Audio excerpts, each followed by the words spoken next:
Now that CO2 is so 5 minutes ago, many governments are now focused on methane as the latest greenhouse gas that will kill us all.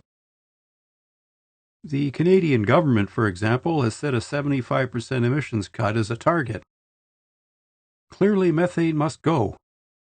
But why? Methane is called a greenhouse gas because it absorbs infrared wavelengths of sunlight. If we add methane to the atmosphere, the temperature will rise if we expose the atmosphere to sunlight. Methane is the second largest contributor to climate change after CO2. Methane traps more heat than CO2 but has a 7 to 12-year lifespan in the atmosphere versus the hundreds of years CO2 can persist. There are two sources of methane. Natural sources are the oceans, gas bubbling from the ocean, wetlands, animals, termites, wildfires, and volcanoes. The total is roughly 283 billion metric tons per year.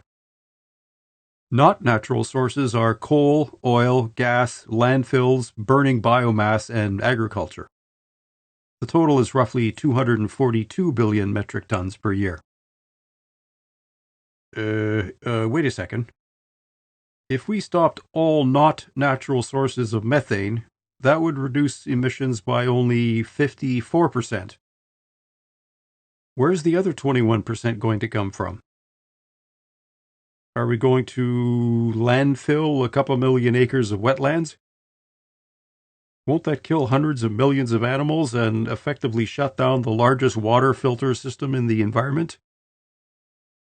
If we want to limit methane emissions due to forest fires, why are we decreasing the amount of money we spend on forest fire prevention and firefighting equipment? Coal is already being phased out due to CO2 emissions. It generates roughly 6% of methane emissions. Oil and gas represent 10% of methane emissions. If we got rid of oil and gas, we wouldn't have any of this stuff.